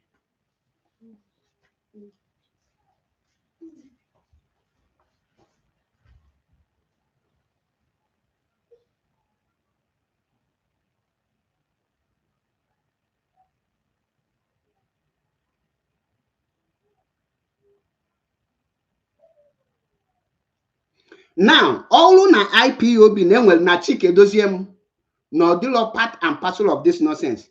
The right thing, obunidi intelligent, here this lizard abi lion man yeah, obuna military regime, ya na kpia coup, your plot ya coup against the head of state. So this is a coup against the leader of indigenous people of Biafra. Now, what is the job of Chike Doziem? When a nobody plot coup and you see it like this, you expel the person. So what Chike Doziem should do if he is truly innocent to prove his innocency, I am not talking about other criminals, is to expel Lion Man so that other bingos like the Akuna non Italy nke na-afili nke eji echelu ndị coordinators na ndị IPOB ọjị niile ọtụ ọmụte amụrụ ife with the like enwe nke a na-akpọ jeje goat nke a na-akpọ jeje man. Onye nke a na-ebe ọsị na ya na-akụ egwu ọ jụrụ onwe ya ese since ọ na-afụ IPOB media na-eme broadcast onwenugo onye tinyere egwu ya wee na-eme broadcast. Onwenugo onye ifu ntinyere egwu because onwere ya na-ama ihe ọ na-agụ. So si ya ga-afụ bụ ofu onye yiru fubajis na-adayali ka onye nwụrụ Igbo ọ na-eferi ihe dị Mike speak eju ebe niile na-eme sọsọ noise. Ị ga-egide ntị onwere ka ịnụ ofu ife ọ na-agụ. Na-akpị spidality na-amaghị agụ egwu spidality nọ ka Akon ebe that guy nọ. In fact, that guy nọ idobe spidality na-akpị nwa mama.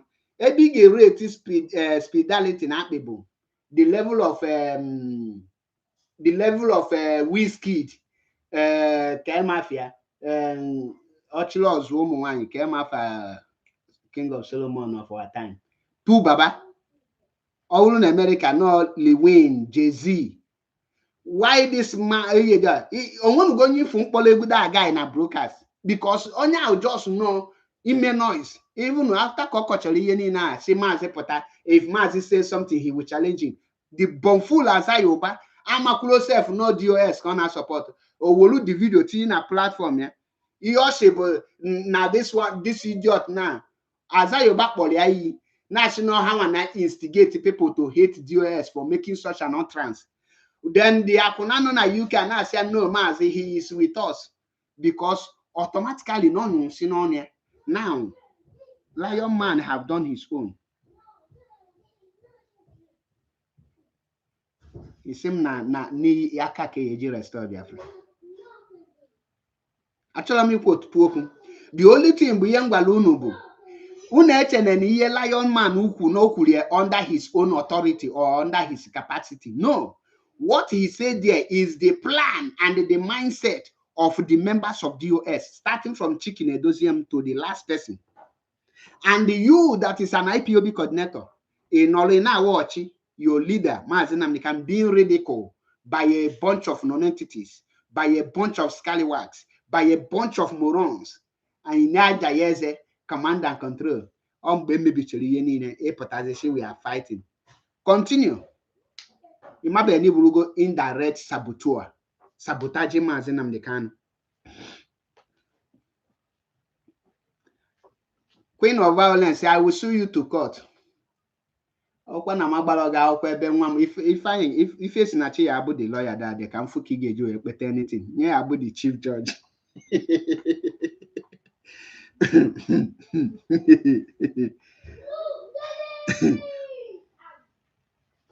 Unu neka madu ji contradict onwe.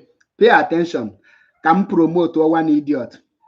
Afia bu Chukwu Ben, another fake name. Oshi, you are the problem of this Biafra struggle. Now, call the thing. Obiana and Odezie, you are nobody in this Biafra struggle. Now, how can a nobody be your problem in this struggle? How can a nobody be the problem of the struggle? For the person to be a problem in the struggle means that the person is somebody.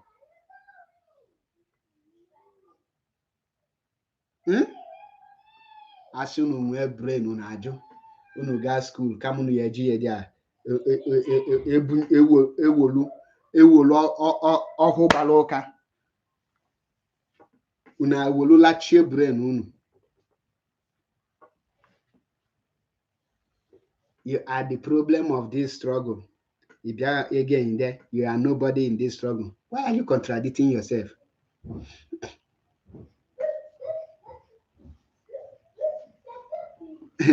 Imana me send the account number, real bribe.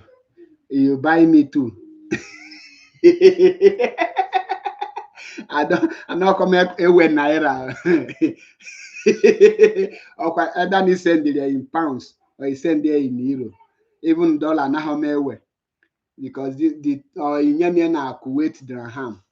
I mean Kuwait dinar. Ego igwe ka na-ewe. So n'egbulu ọtụtụ oge, Biafrans are lovers of freedom.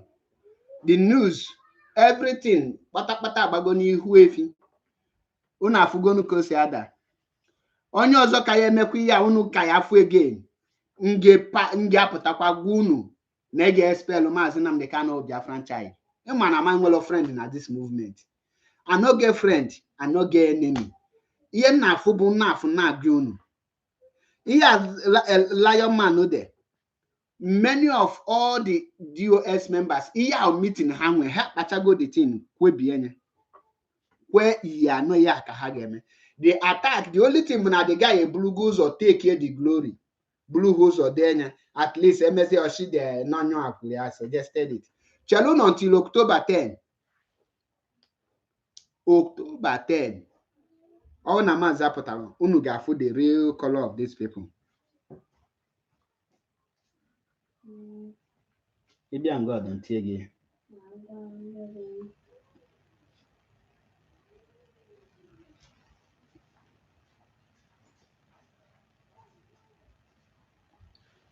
A na-ekwe ọdịnuko ihe ọdịnuko ihe mkpali am na maka na DOS ka na-asị unu na ha na fight for Mazi Nnamdi Kanu because of na ha ka na-akpọ Mazi Nnamdi Kanu iche na these people is with Mazi Nnamdi Kanu. These people are angry. Mazi anaghị alụkọ with them. That is the reason Barrister Maxwell Okpara bịara Europe on a special mission sent to him by Mazi Nnamdi Kanu. Ebido kpọọ ya MI6. All manner of name. I think early this year or last year, the first person visited here, Prince Kanu Meme. Many of you are the guy in Europe here. I call a lot of things, not the limit IPOB. Now, you go do your coordinator. Can we get a phone? And those you people in the use can go look most of the things. Because when if all these things like Chika Nwoki Igbira, nke Chika Austin, Mafia, Emeka Gift, Mafia, Patrick Ikensi, with Lion Man. All these people they are using with Anye King. All these people they are using to write. The reason the so-called DOS members now hedge their platform so that they will easily deny it. So that you, being foolish, will not be intelligent enough to understand that these people are not writing on their own. The reason why we decode their writing because we are in the same platform before with them. We know that before this is what they will tell us go and do. Person like me personally, I don't participate. That's why I like them cha. You don't tell me what to do. From day one. Once this got me head on the first thing I do me in detail. Njuogi 3 questions upon is the right answer. I will not do it. And there's nothing you can do about it. All of them know me. That is why from Abian at the whole media hapolasi, Muaka hate here. They hate me because one Hamanam is but a big platform. Right from time. Biafra unit na kumbamba Biafra Maza Chevepol, Mana YouTube, Manebenine, all faces in Dotland. Muangi. Hamagoduna, my message na gafa. Now if the only person who may go live video or 1 million view on my platform, live video, as long give video post a post live video me akwa 1 million view. And we be any person, including the Chinas and Woru, combine the whole Radio Biafra broadcast, Hannah message taking up a little bit for 1 million view. Without any promotion. So hang on, man. So this bonfu, this dwarf monitor here, try everything to lure me. Can we tell this my platform? Remember, happy the only people that listen to me mostly is members of DOS. That is why as I yoba mbobu na ogulogulu okwo maka mo jede maka m na my platform. Ouja de ekwe kpo mafa because agwa me mboso ga akpo mafa we kwukaria boundary ya. Mpuleli evidence. Ima most of you amalo ama na many of you amalo how dangerous Paul ode. Mbosi ngebido wuputebe some evidence. You know ya say oh this guy he keep Leon. I'm yak pata here they put a major image. When I gonna make you funny straightforward. I avoid you.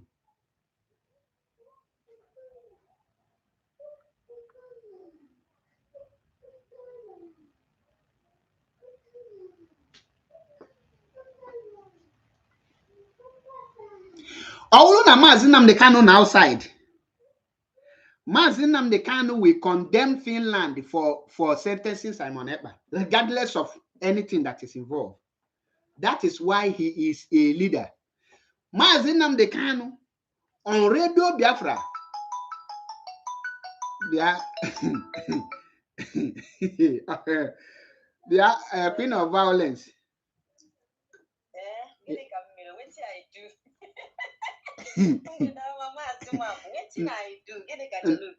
You know, laugh again at this broadcast.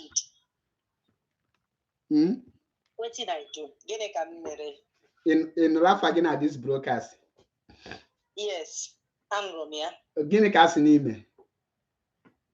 I said, Namo Buzi Sabo.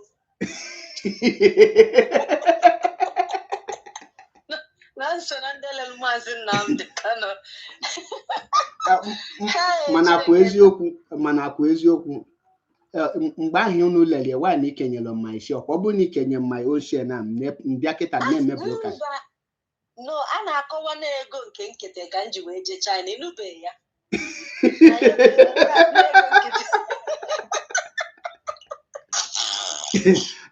I will investigate you. Chineke na-alụ mere.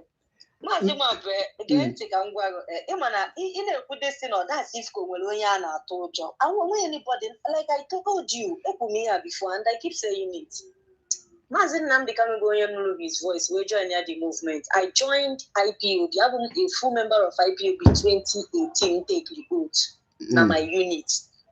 So when anybody, only one also paranyabolo, you will make the pampana bag of money. Bookie day. After Chaluga, we're bagging on the web long ojo. Open put out don't go riggy. Also, respect is a reciprocal. Every for mona, homo, onion zuzu. Oyabona who come for me. I will come for that person. Just like Dim Abini. Dim Abini, I told you, when you hear Dim Abini, Melmo, money and any issue. But until we call Asili or Kolo, which my name Weko, Jackie Simon and Madonna Bono. Bruzia my name, not Magali, no Mecha Chami, no Mechanka. Then I have to come for him. Dim Abini used to be there. When time I'm having that's not a nurse. Not until that issue of my passport will leak here from Donald. So I have no problem with anybody. But oh yes, no, yeah. About that so that na at least in order to somehow my class, I will give you audience. But about that neighbor a nobody, I will ignore you. This time around, Egypt, you know that in Kenya, Germany. I'm telling you, I don't have their time. Now, he made that boy, only check if you are born happy and not just here, no there. Somebody who put out my PA now, who I'm not condescending. But I know that's naturally that's so much out, say, not a big disgrace to me. How can I condescend that low? So when we care, so and you look up to the standard that they pass through one or two things. Actually, go get you will respond, go give my voice. I will just come out and give you audience. But after that, need to so irritating. Okay, na some people na wave. Man, Indian are they struggle now. Mazi Nnamdi Kanu bụ the founder and the supreme leader of IPOB. And the more came or cook on IPOB no under Mazi Nnamdi Kanu. Exactly. And the Mazi Nyoda or they will find now. Man will you do order na opinion. Yes. Oh, put opinion here. You can say, okay, let us kaitulanya. Man, only order, which means opinion. Order must be carried out. Carried out. Whether you like it or not. Exactly. Yes. Now that movement onye ndu ibe ona somebody anọlụ there wee na-akpa nkata na-emegide onye ndu wee na-eme a lot of things na-emegide onye ndu and onye ndu nọ n'ime mana o nwere onye ọzọ tinyelu ngete ndị in charge ebe ọ na onye ndu anọghị ya onye aha correct any other mistake and that person anọlụ there na watch onye nọ under him maybe ihe ahụ Mazi Nnamdi Kanu dese anyanwụ agba nkịtị ịpụta na-eme that person attack na-exonerate nyanwa because for example Chinasa Nworu na-achụgo many coordinators and the memo edewe to those coordinators abụghị afịa ka eji die and ọbụla ihe dia na ihe eji afịa wee die Chinasa Chike Doziem and the memo pụta with IPOB memo. For such thing to happen, it means that na Chike Doziem may go ahead of it. May go ahead for it. So if put now attack the person, whether na gwam na Chike Doziem na all the gentle because no be opota ho be okwu mana buy rienya na pepper anya na afia kuloku. It means that you are not yet ready to tell me the truth because the person may the first question when you're going to intelligent who is in charge on whose authority all na Chike Doziem authorized there. Then what is the action of Chike Doziem to stop the person? Whether I speak or I did not speak, whether Mazi Nnamdi address here or join some questions regarding some vagabonds na this movement name is behave up and down. Whether what will be will be. Mazi Nnamdi is not answerable to me. Although that no watch all these cowards they will destroy what Mazi Nnamdi Kanu left for him to take care of. It's none of my business. I must not speak on everything. There some things I will dabble into. Some things I will not speak on. So that is it. In other words, you don't know. You don't need to talk about other people because it's none of your business. Also. Let me no. The person attacked me personal. Okay, excuse, to protect IPOB or so attack attack IPOB attack. To protect IPOB, when you're gonna attack, I will attack that person. When you're gonna IPOB attack, I will attack that person. So a member of IPOB now, that is why you drug that test. Is Chike Doziem attacking IPOB by supporting those that is destroying it, like Ikekoda? So his actions.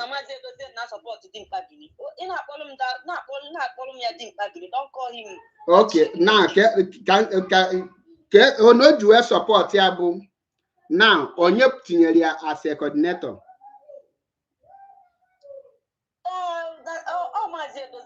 According to Twins, I'm not sure. I'm not all of a sudden didn't have in his face. I'm from anywhere. I don't just know you. I'm telling almost be no, let's be realistic. Hey, network in this are called together.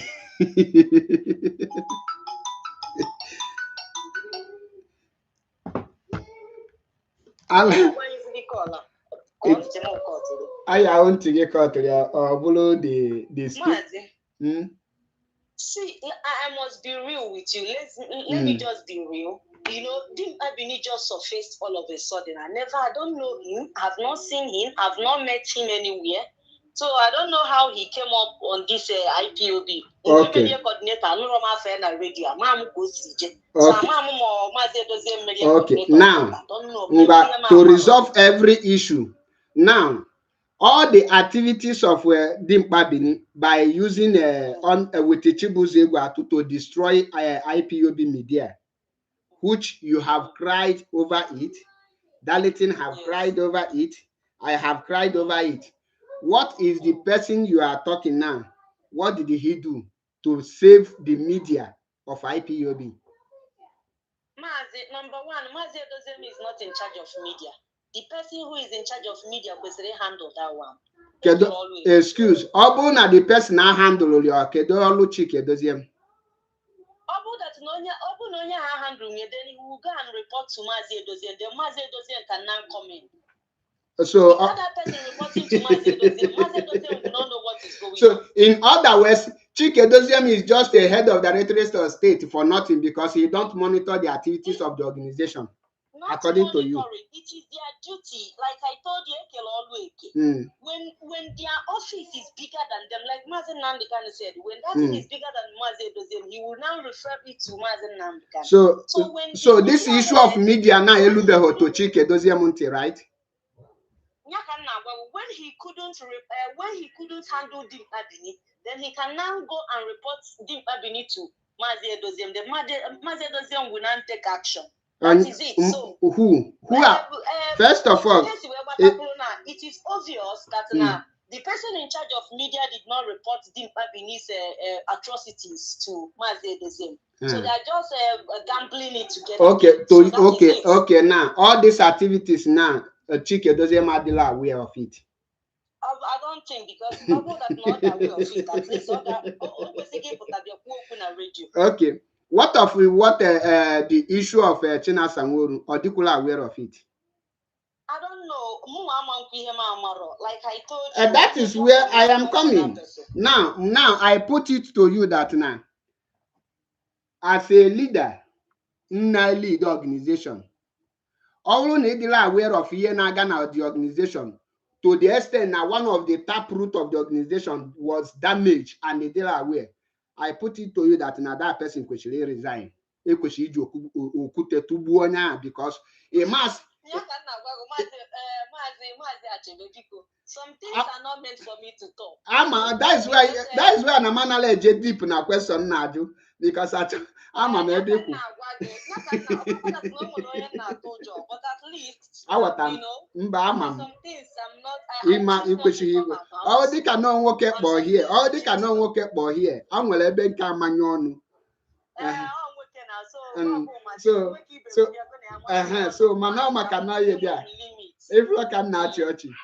Mana nyadewa ye dia. Gini ki you're not saying the truth. Don't allow me to go for that is don't even say that, please.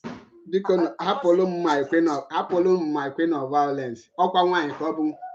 So you may go do some. People block what this idiot. This is Ike. Help me block that vagabond, please.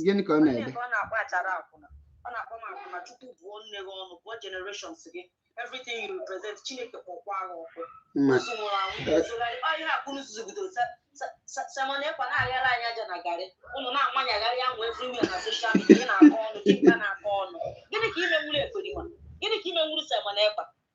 what did you do to Simon? In Abia Pachaluga Charako. At least it's a plus to you now that Achalugo responding to you. Because Nacho can never respond to you people. I beg, please let me go. I beg. I have a lot of things to do this night, you know. So please, some things are not meant for me to talk about. That okunku na when they wave, but the makage can do because a melon gets pet people. And well, a lot of people they wave. Like That's not the Mazi Nnamdi Kanu expel. Don't forget, we are still waiting for him. And I want Lion Man, Lion Man actually no Mazi Nnamdi Kanu expel. Also, IPOB leadership should do it. Okwimano coordinator, Okwimano principal officer in Brazil. Yes. He's a principal officer. Eh? No, Johnny Agwam. No, Johnny Agwam. Okay. So now, Obu na IPOB were leadership currently. The leadership now, Hanwa, expel Unyawa. Eba ki eji mama Chike dozie so them when they made the team. So all na Chike dozie now all na Chike dozie ma will part and parcel of this crooks. None at DOS. Let him or no do a mapotam ban. They are there memo make ma powerful. Kowin.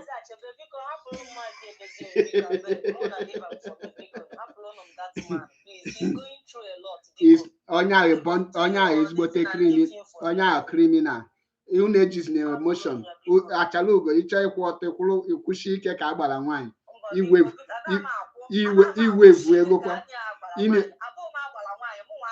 in a wave can Nigerian economy.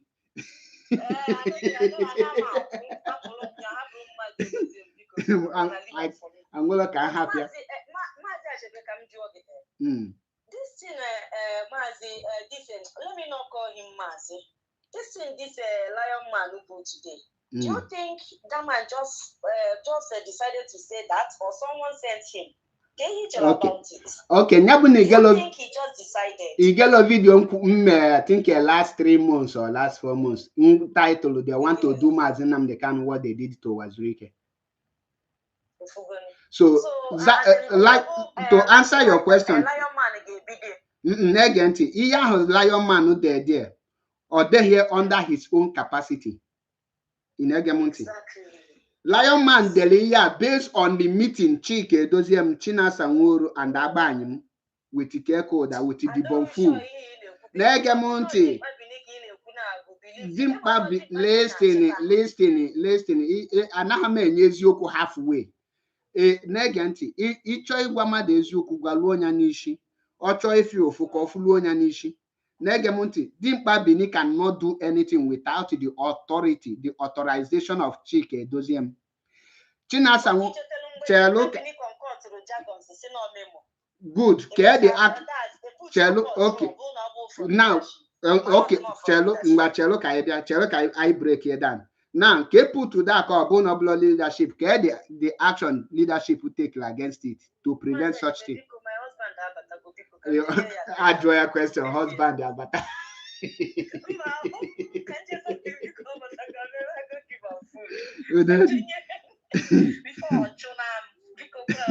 we do the Ekokana Kachinaki.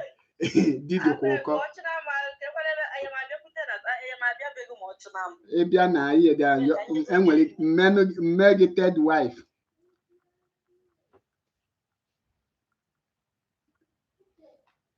Now, according to Ihe Wada Chalugo, Ngwadalurian Dalu, Jideki Jinin and Morphoma. Now, according to Ihe Wada Chalugo, Osigi, number the dwarf in Italy, concord to the year with Alpha DOS. It's near call to the Chike Dozem, or one a Chike Dozem ha, see now they are aware of it. Now, the question here, John, give Chike Dozem to stop such thing not to happen again. In that place, Chike Dozem they aware of it. Man, Mahoko Jigwa Hananya they aware, or just deny ya. All not they are aware, na Chike Dozem they are aware. Na Madu Jiafia we made that thing. Or you punish the person. It cannot be about impersonation. Impersonation is a crime, both in Europe, in anywhere. Impersonating person is a crime with a huge punishment. So all on a Chike doesn't matter the law is aware of that thing. Mbaha confront there. Iho kemebo adlo ma aware or penalize that dimpabini. Mana to tell you that na hanchani ne melie or deny ya then the issue lie ya dan. That is the reason. The same thing Bini ejilikwa for DOS, they memo against me. Near my coordinator, Siana DOS has suspend me because most of you now Nasina Mazi Nnamdi was suspended. That memo help for my coordinator, Sina DOS suspend me. I contacted Azayoba because his own stand. It wedded the memo, but now Sinam Palele, the idiot, and Azayoba. As of then, Akpali Behom, the idiot Azayoba, and when the Ejikomun at the Bonfu and Kanetanya see you, but Akpali Behom. Then when Paul Azayoba, nsi ya na nnụnụ suspend him or jụọ m onye ukekwana ihe mme nsi na asị na mkpali gị osim onye dedi memo nsi na DOS osim kedu onye gwa m the thing nsi na my coordinator osim onye ka my coordinator gwa m na onye wakwuri nsi na Dimkpa Bini the dwarf in Italy then osim ma de shi ya na-ekwu nsi osim nya tinye Dimkpa Bini na call kita ma ekwu ya nkwu nsi o tinye the idiot na call the idiot abata o jụọ anya ma ihe dị na m si na DOS suspend m ka ekosiwe eme the Dimkpa Bini emepe ọnụ si Azayoba na nyache na m me broadcast wee kpọọ onye iyi so nya wee chee no DOS shishi suspend them ka ị ga-eji wee chee iwe na DOS n'ichelu so culture that thing Azayoba si na ya dey aware of it so na such thing adịghị. Now the question now bụ ka the action ha take again. There is no action. I reported this thing to deputy HOD, which is Tony Nzurumike. Then the question now is, okay, what was the action you took? And what action had take? Now, Italian National Coordinator, Mazi Nnamdi, who is a lawyer to Mazi Nnamdi Kanu. Okay, the reason how you suspend there. Has na the guy sign his signature Chike we submit a letter to Italian government for Mazi Nnamdi Kanu release. Igemonti. Now the guy forged his signature Chike we submit a letter to Italian parliament requesting for them to intervene for Mazi Nnamdi Kanu release. That is why I had to expel all the guy for impersonation. Manat Dimkpa Bini have impersonated Chike and the entire members of DOS more than 4 times. He was not suspended. Now, what are you now? Do you now understand that Chike is part and parcel of what they are doing? Obu Nijilo the memo, Edwes suspend Romanus Uguru. Jecho the memo, Obu Nijilo contact him na WhatsApp. Contact him na WhatsApp. Come forward all of na my phone. They said it here that the reason he was suspended is because he forged signature of Chike. Why Kekoda made more than 4 times and he was not suspended nor expelled. But somebody melody such thing. Let assume self na Romanus Uguru forged signature Chike for Mazi Nnamdi Kanu release. Is that not a good move? Does that warrant suspension?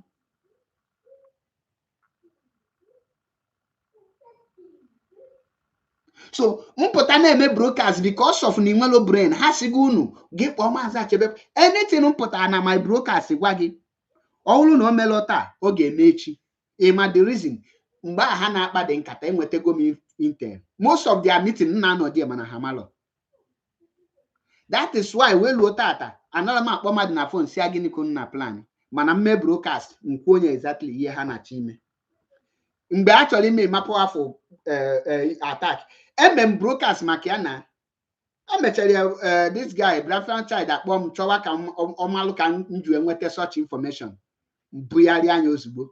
Muki abagwage the onenjaga. The motive and the year there. Buyo ozugbo muki MAPK kamade ya waletan.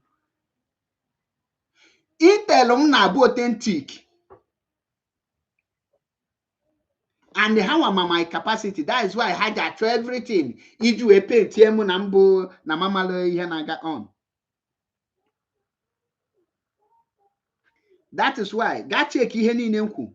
Mgbe m gwara unu na they want to replace Mazi Nnamdi Kanu. Ga check ihe post I think the day before yesterday. Ghana, my platform, Jeluna, there. Don't worry, let me read it out for you people. I posted it. That was yesterday or day before yesterday. Or they come mana lion man na apụta and we post when unu man una maloka isi kwado na this movement. Now that was a day ago. The only achievement of the so-called DOS members since the kidnap of Mazi Nnamdi Kanu are: number one, causing division in IPOB. On IPOB Adelo scattered now. That is number one. Number two, destabilizing the movement. On Kebashi, these are the achievement of the US. Number three, attacking and accusing all Mazi Nnamdi Kanu team of lawyers. On team of lawyers anana attack makandina evidence. The evidence unu jena kunu. The evidence is a lawyer Jumako, Maxwell Opara, Nemeke Jofo, Kanu Agabi. That is the evidence. Number four, buying top ESN commanders and destabilizing ESN. Igbo ESN commanders and they yasa many ESN. Oh, yeah, hello there. And that one was done by Chinas Anworu himself. Number five, accuses and sacking anyone who is loyal to Mazi Nnamdi Kanu and IPOB. Romanus Oguru is a clear evidence of it. Romanus Oguru is number one evidence. Makande Aju evidence. Number six, making sure that IPOB media is completely destroyed through Chibuze Guato, aka DOS spokesperson. Abanyim and the dwarf in Italy called Kekoda. IPOB akanwe media. Or the media bunde can akpo for Mazi Nnamdi Kanu to be expelled. Or ndake akpo IPOB media. Ke akito IPOB. Gafuli ye ke shosu Chibuze Guato udele nneme IPOB. And when media if na confront here, you cannot see. The last time I confront udele na TikTok bumetusela confront ya. Piagidio yaka oboso onachiete again ba metusela po muambata nkugidie hatiwe mkpushibutuom die enwere ebe ga-afụ akwụnitali na that such program imafu ha ibia na TikTok man ka na-akpọ grateful anyị nwa na confront ha. You cannot see them. The media is completely destroyed. Then number seven, sabotaging Mazi Nnamdi Kanu court case and the freedom. Any place Mazi nzigal any person to ejozi DOS they let us see the people hanging hunting. Example but the mission of Barrister Maxwell Opara. Can you channel na biro PBM to petition some countries and some organizations who are making sure that Mazi will not be released. Attack the person MI6 by Kekode and Chinas Anworu. Number 8, turning IPOB coordinators and members against Mazi Nnamdi Kanu. This number 8 be here they are kunu for Lion Man or nobody kunu for now. Lion Man is Jackie Asisionu. Let's expel Mazi Nnamdi Kanu. Turning IPOB coordinators and the members against Mazi Nnamdi Kanu. In other words, to tell you that Mazi is a sabo. The number 8 on una flock on a manifest. Another man put a rubbish or either call na na bulore. Nefito kungada dindo. Information na raw before put anything. Anything if on my platform. One take it to bank. Pure truth, raw truth can na go. Number 9, introducing corruption, injustice as command and control. Example is the dwarf in Italy. Dwarf in Italy. Or kwa ino kita chaluga sige na okonuko with the name of DOS. Elo the DOS is in a hadela aware, but they protected him. Then number 10, try to replace Mazi Nnamdi Kanu with one Ogbi called Chicken, Edozie, and the turning IPOB to IPOB DOS. Or not on when cable that is yen in there. On when evidence yen adilo. from number 1 to 10. That is to only number 1 to 10. Manobu can go shishi 20. So, undo an actual evidence of the team. On the floor, the evidence there. And you're not here, we tell you the truth and nothing but the truth.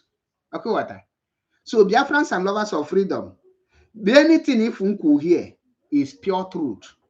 And you're not have pampo, and you're not have a moku shime. Ihain de kubu pure ezioku Chineke.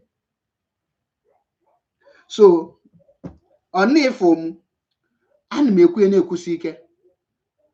Mazi Nnamdi Kanu wife. Lolo Uchechi Kanu. Ezigbote nwaanyị ugegbe di ya. Welu nwa Mazi Nnamdi Kanu zeelu ọdịsị ndị osochi egbu mkpọrọ onwe ha DOS. And sọsọ m na-ekwu ya na-ekwu because mgbe ọ ga-eme m ga-apụtakwasị unu ọnụ na-echetara tata na-ekwu ya. This bunch of criminals sabotage nọ from Chike Doziem to down. Ọ bụrụ na ha kpọọ Mazi Nnamdi Kanu ụdị asị anụ a ha kpọrọ ya, ọ dịghị ka nwa Mazi Nnamdi Kanu ka ha ga-afụ n'anya. So make sure that child, that boy, and the others get close to people like Agbanyimu. Agbanyimu can poison that guy. Keko that when he keep poison that guy. And they got Makachi. Oh, na nwunye Mazi Nnamdi Kanu got close to Keke, the dwarf in Italy. This dwarf in Italy 2 times. Oga Buyenyi. That boy. Okay, this Adaka no Italy here. Adaka, this dwarf no Italy. Dimpabini. Nwunye Mazi Nnamdi Kanu got that man close 2 times. Other no force for your banning. Chiku we pon your coda de or that de ka oga mad na anale Jennifer na nwunye odogwu. Ona anya na chavala ka ene onyu shiji.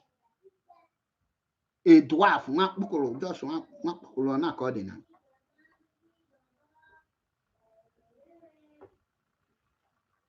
Now be avoid all these men who know na ifo.